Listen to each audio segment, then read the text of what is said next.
오늘 우리에게 주시는 하나님의 말씀은 에스겔 36장 26절과 27절의 말씀입니다. 에스겔 36장 26절에서 27절의 말씀, 구약성경 1208면에 있습니다. 봉독하겠습니다. 또 새 영을 너희 속에 두고 새 마음을 너희에게 주되 너희 육신에서 굳은 마음을 제거하고 부드러운 마음을 줄 것이며 또 새 영을 너희 속에 두어 너희로 내 율례를 행하게 하리니 너희가 내 규례를 지켜 행할지라. 아멘. 얼마 전에 인천에서 11살 먹은 초등학생 하나가 사망을 했습니다. 알고 보니까 의붓 엄마가 상습적으로 이 아이를 폭행을 한 겁니다. 죽기 이틀 전에는 의자에 손과 발을 눈을 가린 채 묶어놓기도 했습니다. 그런데 많은 국민들의 공분을 산 것은 이 엄마가 경기도의 어느 교회를 다니는 집사였다는 사실이었습니다. 종종 이 아이를 새벽 5시에 깨워서 2시간씩 성경 필사를 강제로 시켰다는 것입니다. 그때 SNS에 달려있는 그 수많은 댓글들은 정말 믿는 사람으로서 읽기가 힘들었습니다. 내 자식이 결혼을 하게 될 때 결혼 배우자가 만일에 기독교인이라면 나는 무조건 거르고 보겠다. 이런 말. 이러기 때문에 내가 교회를 안 다니는 거야.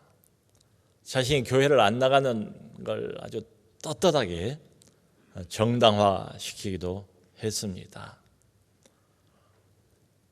물론 극히 일부, 어쩌다 있는 일, 매우 드문 일, 이렇게 변명할 수도 있습니다. 그런데 이와 비슷한 일들이 자주 뉴스에 오르내리지 않습니까? 그러면 뭔가 한 번쯤은 좀 머물러 서서 우리 자신을 깊이 반성해 볼 필요가 있지 않을까.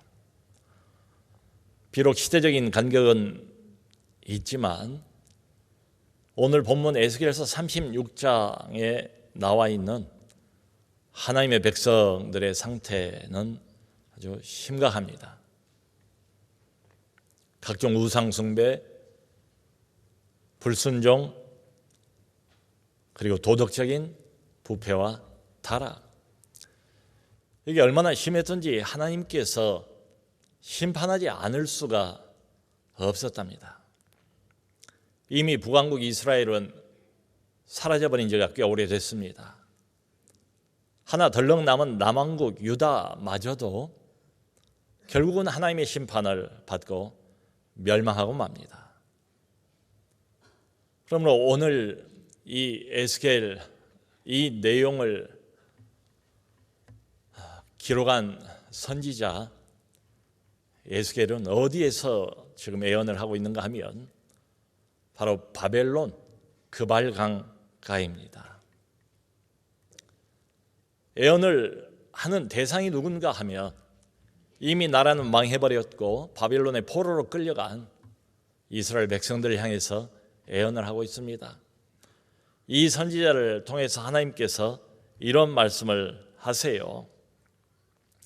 너희가 사람들 앞에서 내 이름을 더럽혔다. 그러므로 나도 여러 이방 사람들 앞에서 너희에게 수치와 조롱거리가 되게 하였다. 너희가 내 앞에서 행한 그대로 이방 나라들에게 약탈을 당하고 모욕과 수치를 당하게 하였다. 그래서 이방인들이 너희를 가리켜 말하기를 저들은 여호와께서 주신 땅에서 살고 있었지만 그 땅에서 쫓겨났다라고 이야기를 하는 것이다. 왜 이런 신세로 전락하고 말았는가? 그걸 하나님께서 아주 구체적으로 백성들에게 낱낱이 이야기를 해주는 내용들이 쭉 이어집니다. 자, 그런데 정작 문제는 심판을 당했습니다. 포로로 끌려갔습니다. 고통 당하는 중입니다. 근데 쫓겨간 그곳에서도 마찬가지라는 사실입니다. 회개할 줄 모릅니다. 돌이킬 줄 모릅니다. 주님께서 이 백성들을 고발하신데 그런 말씀을 해요. 심지어는 심판을 당하고 끌려간 바로 그 장소에서도 너희는 계속해서 나의 거룩한 이름을 더럽혔다. 이런 말씀을 하세요. 참 바로 여기에 하나님의 고민이 있습니다. 하나님의 한탄이 여기에 있습니다. 하나님께서 정말 간절히 마음을 담아서 하소연하는 이유가 바로 여기에 있어요. 여러분, 사람들이 우리를 향해서 비난하는 것은 변명할 수도 있지요. 어쩌다 그런 것일 뿐입니다. 빙산의 일각에 불과합니다. 모두 그런 건 아닙니다. 항상 그런 건 아닙니다. 사람들의 비난은 그렇게 변명을 할 수 있을지 모르겠지만 지금 하나님께서 단도직입적으로 자신의 백성들을 고발하신 장면입니다. 면전에 대고 하나님께서 일일이 그들의 죄악을 지적하시고 있는 이 하나님의 목소리, 이 하나님의 음성은 무시할 수가 없죠. 피해서는 안 되겠죠. 우리가 귀를 기울일 필요가 있습니다. 자, 그런데 오늘 본문 아까 읽은 그 2절을 보면 상황은 전혀 소망이 없어 보이는 상황입니다. 그런데 이런 상황에 어떤 반전이 일어난다는 거예요. 쫓겨갔던 바벨론 포로 생활로부터 다시 이스라엘로 너희가 귀환할 것이다 라는 것을 24절을 보면 예언을 하세요. 그리고 이어서 모든 우상 숭배와 더럽혀진 것들로부터 너희들이 정결케 될 것이다 라는 것을 이어서 또 예언을 하세요. 25절에서. 그뿐만이 아니라 앞으로는 너희가 새 영을 얻게 될 것이다. 새 마음을 가지게 될 것이다. 새 사람이 될 것이다. 전에는 돌짝밭처럼 아주 굳어있는 마음을 가지고 있었지만 이후로는 어린아이 살처럼 부드러운 마음을 갖게 될 것이다. 마치 콘크리트 바닥처럼 너무 딱딱해서 하나님의 말씀을 전해도 이 말씀이 튕겨나와요. 도무지 마음 안으로 들어갈 줄 모릅니다. 그런데 앞으로는 마음이 말랑말랑 부드러워져서 하나님의 말씀을 하면 즉각적으로 반응을 보일 거래요. 그래서 27절을 보면은 하나님의 말씀을 잘 들을 뿐만 아니라 너희가 들은 대로 그것을 지킬 것이다, 순종할 것이다, 그리고 실천할 것이다. 이런 예언까지를 하고 있습니다. 자, 여러분 한번 생각을 해보세요. 만약에 이게 교회의 상태라면, 이게 하나님의 백성 공동체의 전반적인 상태라면 참 얼마나 좋겠습니까? 가장 이상적인 우리가 바라는 상태도 이런 상태 아니겠습니까? 하나님이 하신 말씀을 마음으로 활짝 열고 잘 새겨듣습니다. 그리고 말씀을 듣는 데서 끝나는 것이 아니라 이 말씀을 듣는 대로 그대로 순종을 합니다. 행동에 옮깁니다. 실천합니다. 언행이 일치가 되는 모습이죠. 만일 이렇게만 된다면 과연 누가 교회를 비난할 것인가? 누가 믿는 신자들을 조롱할 것인가?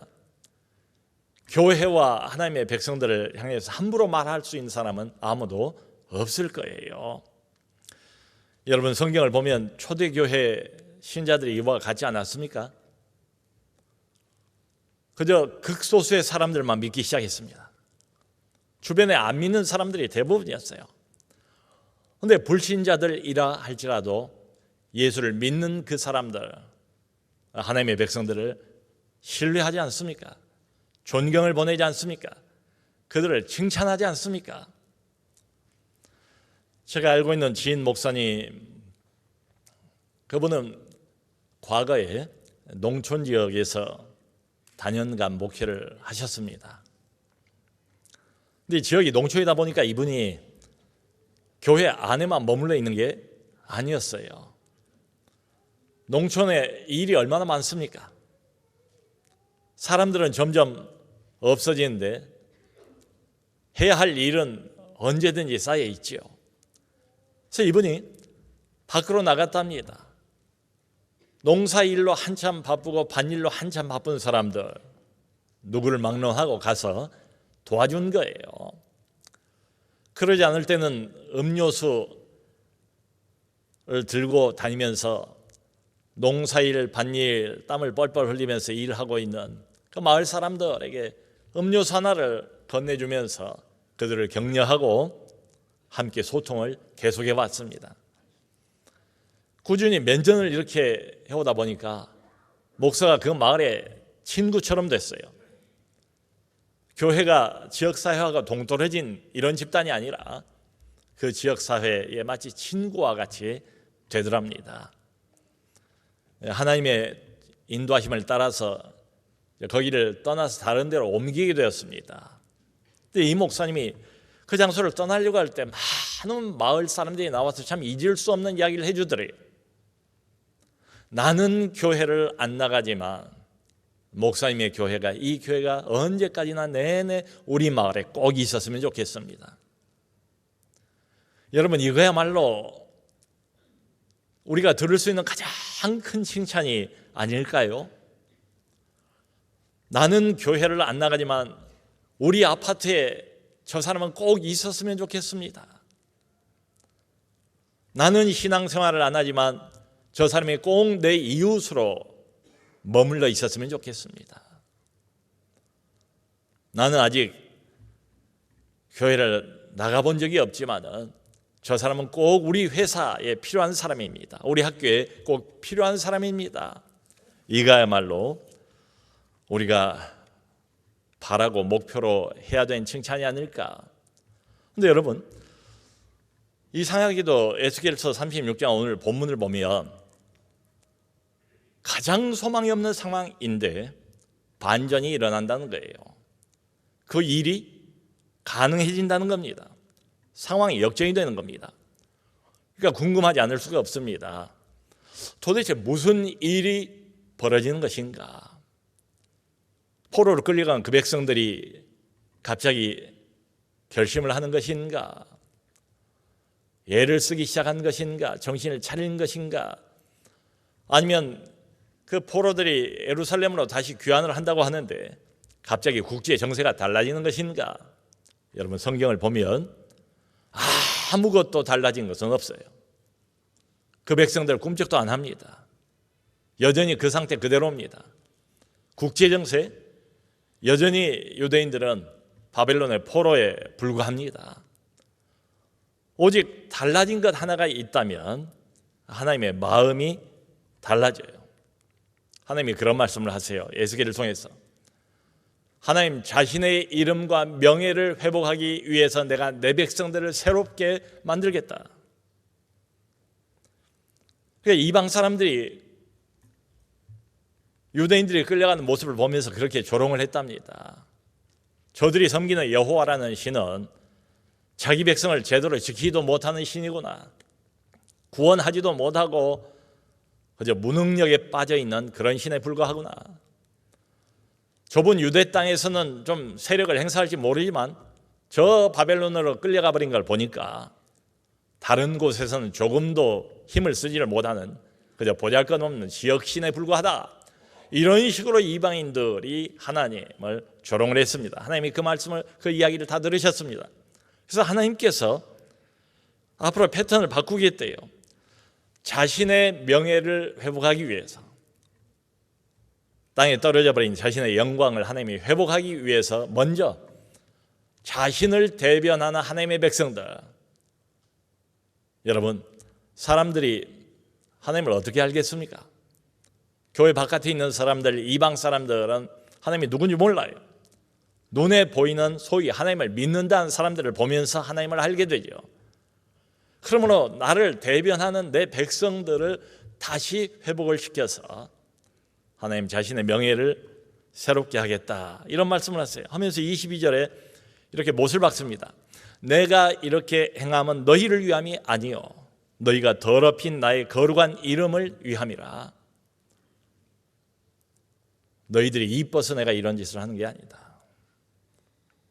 너희가 뭔가 달라져서 그야말로 칭찬하고 박수갈채를 받을 만한 이런 행위를 하기 때문에 너희 안에 변화가 있어서 내가 이런 일을 일으키는 게 아니다. 여러분, 하나님은 오늘도 동일하세요. 하나님의 이름을, 하나님의 명예를 양보하지 않습니다. 하나님은 결코 하나님의 영광을 포기하지 못합니다. 사람이 만일 그런다면 그건 좀 문제가 있는 사람일 겁니다. 근데 우리 하나님은 하나님이세요. 하나님이니까 이게 마땅해요. 하나님이 받으셔야 할 명예와 하나님이 받으셔야 할 영광을 이 백성 때문에 다 상실해버리고 말았습니다. 이 백성들은 요지부동입니다. 꿈쩍도 안 합니다. 심판을 당하고 고통을 받아도 돌이킬 줄 모릅니다. 그러므로 하나님께서 먼저 자신의 이름을 회복하기 위해서 액션을 취하겠대요. 이 백성을 내가 새롭게 하겠다, 이렇게 말씀하세요. 여러분, 교회가 그 빛을 잃어버릴 때 마지막 소망이 이것입니다. 우리가 우리 자신을 보면서도 한숨이 나온 때가 있잖아요. 나는 믿는다고 하면서 왜 이 모양일까? 자괴감이 들 때가 있지 않습니까? 우리 스스로도 자신에 대한 소망을 잃어버릴 때 마지막 남은 소망이 바로 이것입니다. 하나님 자신의 이름과 자신의 명예와 자신의 영광을 회복하기 위해서 액션을 취하시는 것. 그래서 새 영을 주시겠대요. 새 마음을 주시겠대요. 새 사람으로 만들겠대요. 이전처럼 돌처럼 딱딱한 마음이 아니고 어린아이 살처럼 부드러운 마음을 갖게 될 것이래요. 여러분, 여기 26절, 27절 이 두 구절 새로운 시대의 변화에 대한 이야기 아닙니까? 근데 그 주어를 보면 하나님이세요. 이 놀라운 일, 도무지 지금 상황 자체를 보면 있을 수가 없는 일인데 앞으로 벌어질 일, 이 일을 행하시는 주체자가 누군가? 바로 하나님이시다. 그러면서 하나님께서 우리가 주목할 만한 아주 결정적인 할 일, 결정적인 사건 하나를 말씀을 하세요. 27절 앞부분에 나와 있는 이 이야기입니다. 내가 앞으로 내 영을 너희 속에 두어, 내 영을 너희 속에 두겠다. 26절에 나와 있는 새 영은 사람의 영을 말합니다. 새 마음은 사람의 마음이 새로워진다는 그런 의미예요. 근데 27절에 나오는 이 내 영은 하나님의 영입니다. 거룩한 영입니다. 우리가 아는 성령입니다. 하나님께서 새 시대가 올 거래요. 은혜의 시대가 올 거래요. 그 새 시대, 은혜의 시대의 특징이 뭔가 하면 내가 내 영을 너희 속에 두겠다. 하나님의 영이 사람 안으로 오시는 거래요. 하나님이 성령을 우리 안에 두시는 것, 그때 가운데요. 그 에레미야서 31장 32절을 보면 이렇게 하나님이 말씀하세요. 내가 너희를 남편처럼 이끌었어도 내 언약을 깨뜨렸다. 그러므로 이제 후로는 나의 법을 너희의 속에 그리고 너희의 마음에 새기겠다. 여러분, 율법은 이를테면 우리 바깥에서, 사람 바깥에서 인도를 해왔습니다. 근데 남편처럼 하나님께서 이끌어 주셨대요. 남편이 얼마나 가까운 존재입니까? 부부는 일심동체란 말도 하지 않습니까? 나를 가장 잘 알고 나를 가장 잘 아끼는 남편처럼 하나님이 품고 걸음걸음 매우 친밀하게 가까이 오셔서 이끌어 주셨대요. 그런데도 언약을 깨뜨렸대요. 하나님의 법을 지키지를 못했대요. 지키기를 원하는 마음이 있었을지 모르겠습니다. 근데 지킬 만한 능력이 전혀 없어요. 그러므로 하나님께서 앞으로는 패턴을 바꾸시겠답니다. 자신의 법을 그저 바깥 돌 위에 새기는 것 말고, 종이 안에 새기는 것 말고, 내가 그들 속에다 새기겠다. 그들 마음에다 새기겠다. 여러분, 새로운 시대의 특징은 바로 이것입니다. 하나님이 우리 안으로 들어오시는 거예요. 내가 내 영을 너희 속에 두고, 하나님의 성령께서 이 새 시대는 우리 안으로 들어오신다면, 그리고 우리 안에서 성령께서 우리를 이끌어 가신대요. 성령이 감동을 주신대요. 성령이 영향력을 행사하신대요. 그래서 우리 안에서부터 뭔가 놀라운 변화가 일어날 것을 말씀하세요. 여러분, 바로 이게 신앙생활의 핵심입니다. 겉껍데기 형식 말고 안으로부터의 변화, 중요한 것은 바로 이 내적인 변화입니다. 어떤 사람들이 이렇게 생각을 하는 경향도 있어요. 교회를 다닌다는 건 뭔가 그저 종교적인 수양과 수련을 거쳐서 뭔가 지금보다 나은 고상한 상태에 이르게 되는 것, 그게 아니래요. 신앙생활을 한다는 건 뭔가 어둠으로 꽉 차 있는 이 세상에서 좀 더 착하게 살고 올바른 도덕관을 갖추는 것, 근데 그게 아니래요. 정기적으로 교회를 출석하는 게 중요하지요. 와서 또 봉사까지 한다면 얼마나 감사합니까? 참 중요하지요. 근데 그것도 전부가 아니래요. 신앙생활을 한다는 것은 그저 몇 가지 종교적인 습관을 바꾸는 것, 이게 아니다. 그게 전부가 아니다. 신앙생활이라는 건 뭔가, 신앙생활의 핵심은 뭔가, 내가 내 영을 너희 속에 두어 하나님의 영을 힘이 입어서 사람 자체가 안으로부터 근본적으로 완전히 달라지는 것, 바로 그거래요. 여러분, 새 마음은 하나님이 주시는 겁니다. 새 영, 새 사람은 하나님의 선물입니다. 성령의 역사예요. 사람은 절대로 결심한다고 이렇게 변하지 않습니다. 이와 비슷한 예언들이 구약 성경 보면 여기저기에 널려 있잖아요. 그 유명한 요엘 선지자의 예언이 있지 않습니까? 때가 되면 내가 내 영을 내 남종과 여종에게 부어주리니. 스가랴 선지자를 통해서도 말씀하시지 않습니까? 이는 사람의 힘으로도 능으로도 되는 것이 아니라 오직 나의 영으로 되느니라. 사도 바울은 그렇게 말하지 않습니까? 내가 가르치는 일이든지 아니면 전도하는 일이든지 복음을 전하는 모든 일에 있어서 인간의 설득력 있는 언변으로 하지 않고 오직 성령의 능력으로 하였노라. 성령의 능력으로 하였다. 성도 여러분, 바로 이 말씀, 내가 내 영을 너희 속에 두어. 신앙의 진정한 출발점은 바로 여기에 있습니다. 우리 신앙의 사활을 좌우하는 말씀이에요. 성령의 감동이 그 안에 없으면 누구도 예수를 구원자로 믿지 못합니다. 예수님의 십자가가 나를 위한 것임을 믿을 수가 없어요. 하나님의 거룩하신 아들이 나를 대신해서 십자가 위에서 내 죄를 짊어지고 죽었다는 그 사실을 도무지 믿을 수가 없어요. 여러분, 그 전에는 못 믿지 않았습니까? 허무맹랑한 소리라고 비아냥거린 이런 때도 있지 않았습니까? 말도 안 되는 소리라고 치부해버린 이런 적도 있지 않았습니까? 그런데 이상하게도 어느 순간부터 갑자기 이 모든 성경의 내용들이 믿어지기 시작했습니다. 복음이 나를 위한 복음인 것을 믿기 시작했습니다. 이게 어떻게 된 일입니까? 설명은 하나밖에 없습니다. 내가 연구해서 그랬습니까? 논리적인 결론입니까? 그렇지 않습니다. 우리가 믿게 되는 것에 대해서 우리는 우리 안에서 원인을 찾을 수가 없습니다. 왜냐하면 바로 내가 내 영을 너희 안에 두어. 하나님의 성령께서 우리 안에서 우리 눈을 열어주신 겁니다. 우리 귀를 열어주신 겁니다. 그래서 믿을 수 있게 된 거지요. 여러분, 성령의 특별한 도우심이 없으면 설교 말씀이 들리질 않습니다.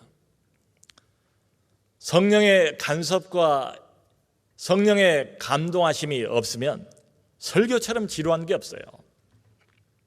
뜬구름 잡는 이야기입니다. 옆에 있는 사람들이 들으면서 아멘 아멘 하는 걸 보면 오히려 참 이상하게 느껴질 정도입니다. 교회를 나오면서도 말이죠.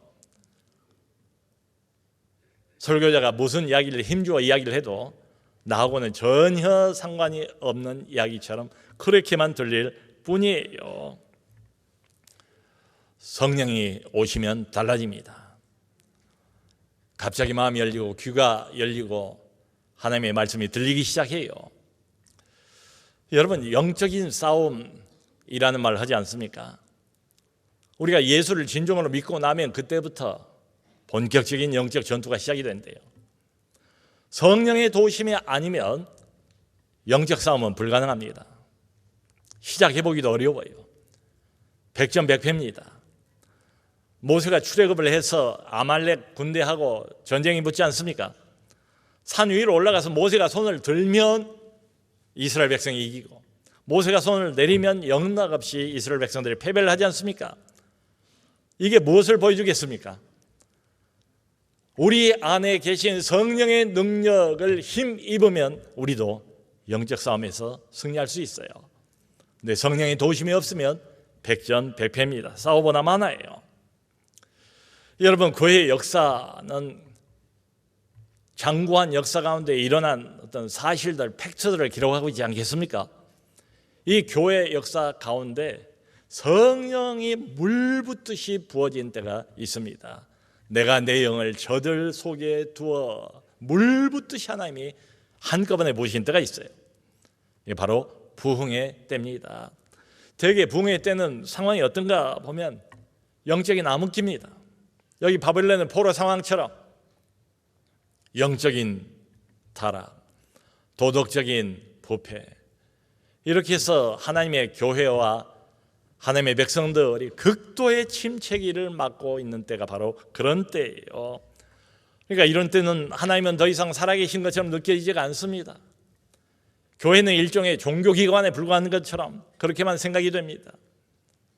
신자들은 그저 메마른 풀잎처럼 모든 활력을 잃어버린 이런 때입니다.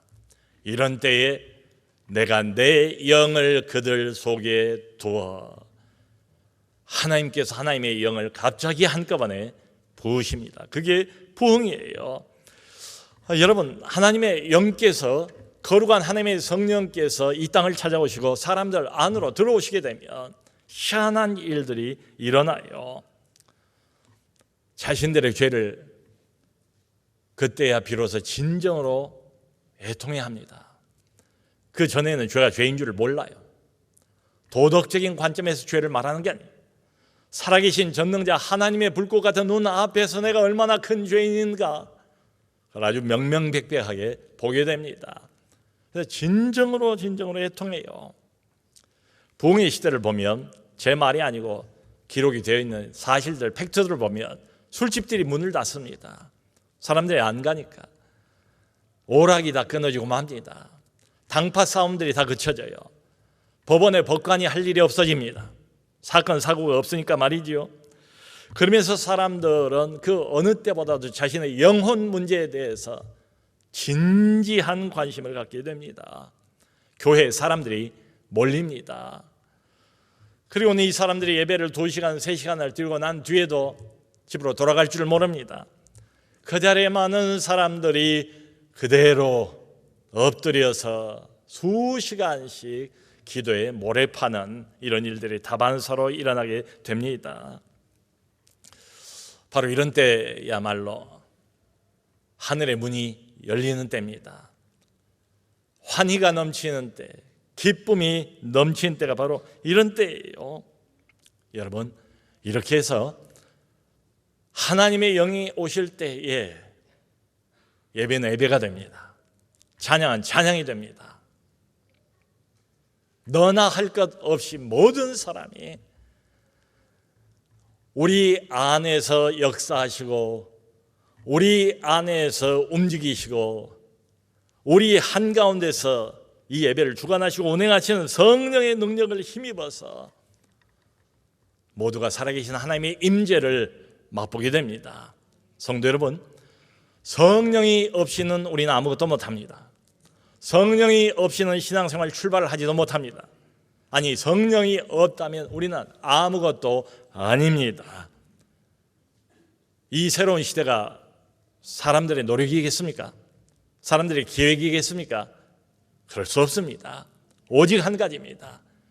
내가 내 영을 그들 속에 두어 새 영을 얻는 때, 새 마음을 얻는 때, 그래서 우리가 새 사람이 되는 때, 그럴 수 있는 비결은 하나밖에 없습니다. 하나님의 영을 받는 것, 하나님의 영을 힘 있는 것, 하나님의 영을 의지하는 것. 그러므로 성도 여러분, 이 하나님의 영이신 거룩한 영 성령을 사모해야 되지 않겠습니까? 누가복음 11장 13절을 보면 예수님께서 그런 말씀을 하세요.